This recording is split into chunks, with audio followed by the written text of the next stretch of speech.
La Sociedad Española de Radiodifusión presenta... Ser... ¡Viva la radio! Podcast. Siempre.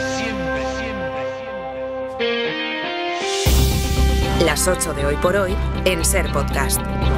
Días de campaña, con una imputación conocida ahora pese al informe de la Guardia Civil que no vio indicios. Guardia Civil a la que la Fiscalía Europea manda a una empresa pública a buscar correos.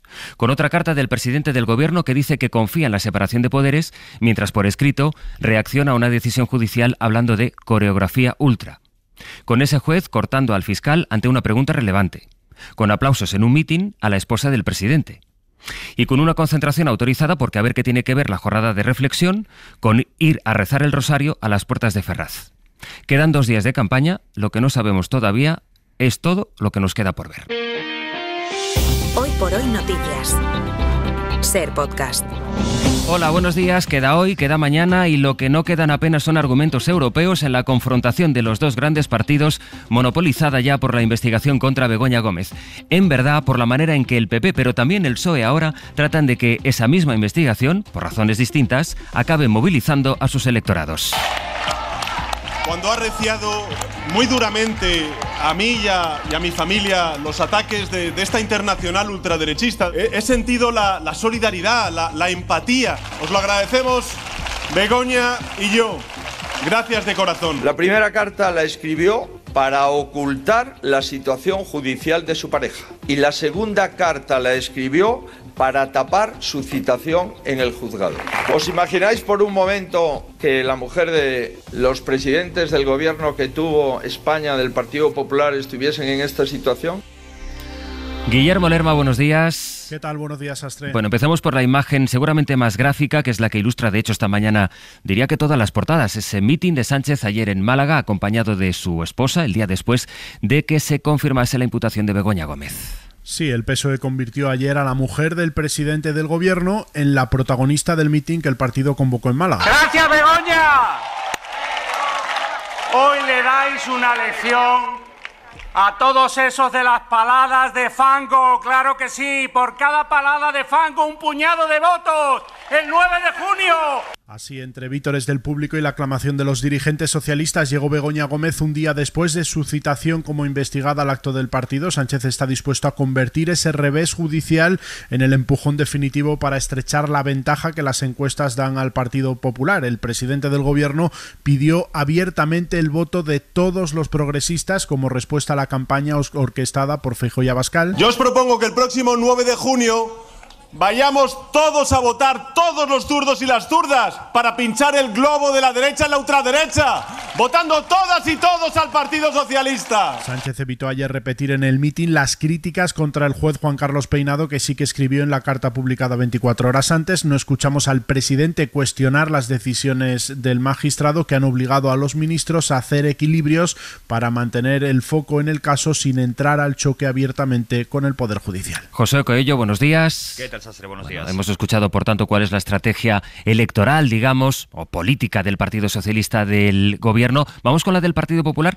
que se agarra, por razones distintas, a esta misma investigación como reclamo para pedir el voto. Sí, porque la citación de Begoña Gómez le ha venido al PP muy bien para darle forma a su discurso de que la corrupción rodea a este gobierno. Creen los populares que este marco permitirá una alta participación que les favorecerá el domingo. Montan espectáculos para no afrontar la realidad. Apelan al miedo porque tienen miedo a la opinión de los españoles. Lo llevan todo a la derecha o a la izquierda. Esto no es una cuestión de derecha o izquierda. Esto es una cuestión de honestidad y no de ideología. En esta escalada verbal, que ha ido más en los últimos días, Feijóo ha atacado a Sánchez por su última carta, pero también le ha acusado de usar la Moncloa en beneficio propio. De ahí que para los populares el 9J sea un plebiscito entre ese modelo del PSOE y el del PP. Las elecciones del domingo van entre el Partido Socialista y el Partido Popular.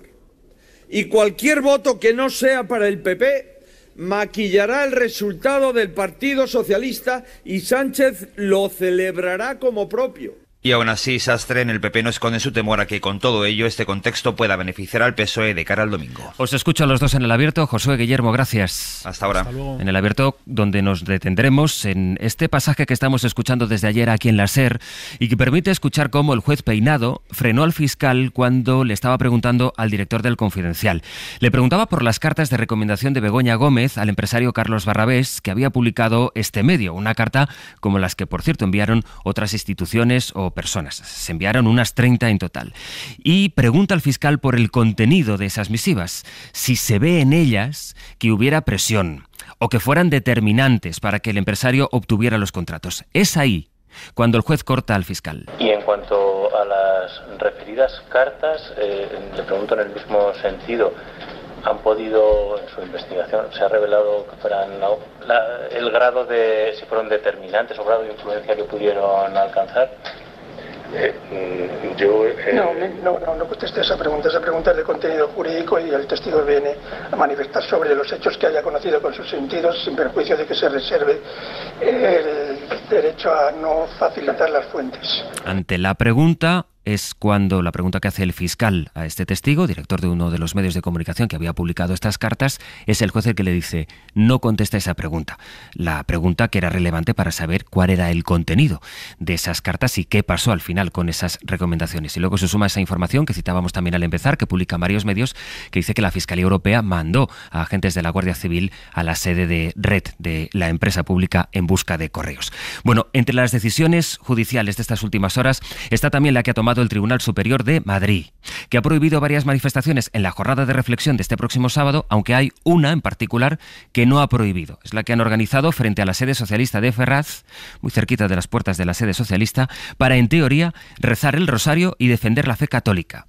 Eso en teoría. En la práctica quieren protestar contra la amnistía. La Junta Electoral de Madrid pidió que no fuera autorizada, pero los jueces del Superior de Justicia de Madrid alegan que la Junta Electoral eso no lo ha explicado bien. Alfonso Ojea. La Sala de lo Contencioso Administrativo del Alto Tribunal madrileño tumba la prohibición de realizar esos rezos del rosario que mutan, curiosamente, en manifestación contra la ley de amnistía, porque la Junta Electoral Provincial de Madrid no ha motivado jurídicamente la prohibición. Dicen los magistrados del Tribunal Superior de Justicia que para afectar a un derecho tan importante como es el derecho de manifestación, una de las vertientes de la libertad de expresión, hay que justificar los recortes. Y en este caso, esa institución solo añade que el día 8 es jornada de reflexión y el día 9 jornada de votaciones. No hay ninguna razón jurídica más. Los magistrados concluyen que, como no se detalla ese recorte del derecho de manifestación, prevalece siempre el ejercicio de este derecho. La resolución es firme y, por lo tanto, no cabe ningún tipo de recurso.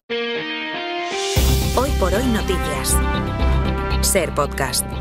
La presidenta de Junts, Laura Borràs, denuncia que fue agredida ayer en un municipio de Tarragona mientras participaba en una comida meeting junto a militantes de su partido. Barcelona, Sergi López, buen día. Hola, buen día. El intento de agresión sucedió en La Ampolla, al sur de Cataluña. Según fuentes cercanas a Borràs, una mujer se le acercó por detrás mientras estaba comiendo con otros compañeros de partido. Esta mujer llevaba una cubitera en la mano e intentó agredirla, pero las personas que estaban cerca de Borràs pudieron evitar el impacto físico. A pesar de todo, Laura Borràs ha denunciado la agresión en la comisaría de los Mossos de la Mella de Mar por un delito de odio, porque según asegura, la presunta agresora también la insultó, diciéndole independentista de forma despectiva. Noticias con las que estamos empezando este jueves 6 de junio, en el que, como pueden comprobar ya a estas horas de la mañana, va a seguir un calor propio de la canícula, Jordi. Así es, ese momento que habitualmente suele ser el más cálido del año y que se avanza estos días. Máximas en todo el interior peninsular alrededor de los 35 grados, en puntos costeros, sobre todo en el Mediterráneo, cerca de los 30. Y el calor más poco soportable lo tendremos por una parte en el Valle del Ebro, hasta 38 grados esperamos para la ciudad de Zaragoza, cerca de los 40 en Extremadura, especialmente en las proximidades del Guadiana y en el Valle del Guadalquivir. Y cuidado, porque con este calor, a pesar de que va a hacer mucho sol, al final de la jornada y al final de la tarde, tormentas secas, es decir, de esas que dejan poca agua, pero van acompañadas de muchos rayos y truenos y fuertes rachas de viento. Estas afectarán sobre todo Castilla-La Mancha, Extremadura, la Comunidad de Madrid y Castilla y León. En el mapa para entender el mundo, otra matanza en Gaza. Se lo contábamos a las 7, más de una treintena de muertos en el ataque de esta madrugada contra una escuela. Hay varios niños entre los muertos y esto va mientras Netanyahu anuncia una ofensiva contra Hezbollah que puede escalar la tensión con Líbano. Sí, a punto de cumplirse 8 meses de guerra en la Franja de Gaza, la tensión en Oriente Próximo no amaina, más bien al contrario, amenaza con agravarse y desbordarse a otro frente, el de la frontera de Israel con Líbano, donde el fuego cruzado hasta ahora contenido entre el ejército hebreo y la milicia chií está virando hacia un choque más intenso que incluye el lanzamiento de cohetes, drones y misiles cada vez más frecuentes, unas señales de escalada que son muy preocupantes. De hecho, el primer ministro israelí, Benjamin Netanyahu, amenaza ya con una operación muy intensa en su frontera norte, mientras su ministro más ultra aboga por arrasar a la milicia proiraní de Hezbollah, una erradicación que sería mucho más compleja que la eliminación de Hamas que Netanyahu lleva meses prometiendo en Gaza, donde, como decías, al menos 39 personas, según los últimos datos, han perdido la vida en ese ataque del ejército israelí a una escuela de la UNRWA en el campo de refugiados de Nuseirat. Con esta guerra de fondo, con la guerra de Ucrania también activa, los europeos estamos empezando ya a votar. En España lo haremos el domingo, pero hay lugares donde las urnas se abrieron ya hace unos días, donde se abren hoy, por ejemplo en Países Bajos. Las encuestas no es que hablen del auge de la extrema derecha, sino que les dan como primera fuerza, como fuerza ganadora en varios países. Corresponsal en Bruselas, Enrique García. Buenos días. Sí, el avance de la ultraderecha podría comenzar hoy mismo con una victoria en Países Bajos, donde los sondeos otorgan casi la mitad de los 31 escaños en juego a el Partido de la Libertad. Queremos derribar Europa desde dentro, decía el cabeza de lista de esta formación, que se va a sentar en el Grupo de Identidad y Democracia. Es la familia política de Le Pen y de Salvini que se posiciona en quinto lugar en las encuestas, porque la ultraderecha podría hacerse con 1 de cada 4 escaños en la próxima legislatura, especialmente por el peso que van a tener los reformistas y conservadores europeos. Familia heterogénea de posiciones muy conservadoras y xenófobas a la que pertenece Vox y que podría hacerse con el codiciado tercer puesto, por encima de los liberales de Renew Europa, el grupo que lidera el partido de Emmanuel Macron. Porque de quién gane esa tercera posición y con cuánta diferencia sobre el grupo político que quede en cuarto lugar, depende que se reedite el actual equilibrio de fuerzas que ha sostenido a la Comisión de Ursula von der Leyen esta legislatura, cuya formación, el Partido Popular Europeo, sigue encabezando las encuestas con una diferencia muy holgada de hasta 30 escaños sobre los socialistas. La campaña que la han marcado en Alemania los episodios de violencia. La semana pasada recordarán que fue asesinado un policía, tenía 29 años. Episodios de los que hemos vuelto a tener noticia. Ayer con el ataque, Sergio, contra un candidato ultra. Contra un miembro de Alternativa para Alemania que se presenta a las elecciones municipales y al que un hombre atacó con un cuchillo el martes en la ciudad de Mannheim. Ayer conocimos los hechos que la policía atribuye a un hombre con un trastorno mental. No hay pruebas concretas, dicen los agentes, de que supiera que la víctima era miembro de Alternativa para Alemania.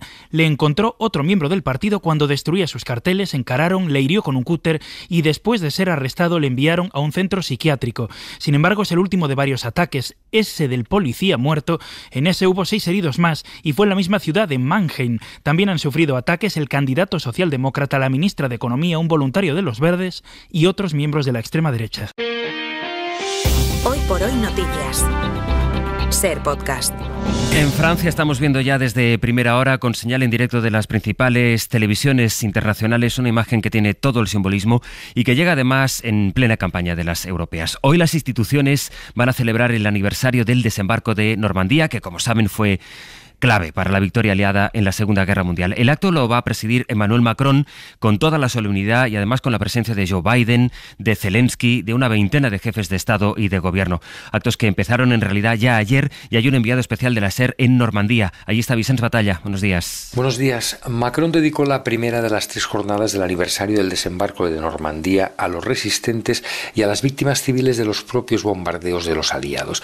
Fue el caso de la ciudad de Saint-Lô, donde el 6 de junio de 1944 murieron medio millar de personas porque las octavillas para avisar a la población cayeron demasiado lejos. En su discurso, el presidente francés consideró que ya era hora de rendir homenaje a estos muertos, pese a que ello sirviera para cortar las comunicaciones del ejército nazi. Oui, 8 décennies plus tard, la nation doit reconnaître avec clarté et force Sí, 8 décadas más tarde, la nación tiene que reconocer con claridad y fuerza a las víctimas civiles de los bombardeos aliados en Normandía y por todo nuestro territorio, afirmaba Macron sobre unas muertes de civiles que se calculan entre 50.000 y 70.000. El acto central tendrá lugar hoy en la playa de Omaha Beach con una veintena de jefes de Estado y de Gobierno. Antes, el rey Carlos III de Inglaterra presidirá una ceremonia en la playa del Memorial Británico y más tarde el presidente estadounidense Joe Biden hará lo mismo en el cementerio americano de Colville-sur-Mer. En Omaha Beach también estará el presidente ucraniano Volodymyr Zelensky, pero ninguna autoridad de Rusia, país que no ha sido invitado. Vale la pena que recordemos en este punto quiénes son los ganadores del último premio Princesa de Asturias a la investigación. Lo conocimos ayer, pero es una historia que tiene mucho recorrido y de la que mucha gente ha oído hablar. Los creadores del Ozempic, ese medicamento pensado contra la diabetes. Bueno, son 5 endocrinos que han estudiado la hormona que logra que el páncreas produzca más insulina. Y su medicamento ha arrasado porque, como sabrán, también ayuda a adelgazar, aunque algunos expertos advierten de sus efectos secundarios por este uso. Mariola Lourido. Son medicamentos que han mejorado y salvado muchas vidas y han cambiado por completo el mundo de la endocrinología para tratar la diabetes y la obesidad. Vamos hacia un abordaje mucho más fisiopatológico, más hacia la causa de la enfermedad. Con esto podemos conseguir realmente resultados que pueden cambiar por completo la vida de las personas, que pueden mejorar y evitar eventos cardiovasculares e incluso la muerte. Ana de Ollanda, de la Sociedad Española de Endocrinología, no descarta que se dispare todavía más la demanda de estos inyectables que quitan el hambre. María Isabel es diabética y toma Ozempic. Y ha sido un medicamento que me ha controlado totalmente la diabetes y me ha ayudado a perder 30 kilos de peso en un año aproximadamente. Para mí, mi vida diaria ha sido una revolución total. Desde mayo se vende en España el Wegovy, un fármaco solo para adelgazar, como el Ozempic, fabricado también por el laboratorio Novo Nordisk, pero con una desventaja: no lo financia la Seguridad Social. En 10 minutos, El Abierto. Hoy con Javier Aroca, Cristina de la Hoz y Josep Ramoneda. Para no perderte ningún episodio, síguenos en la aplicación o la web de la SER, Podium Podcast o tu plataforma de audio favorita.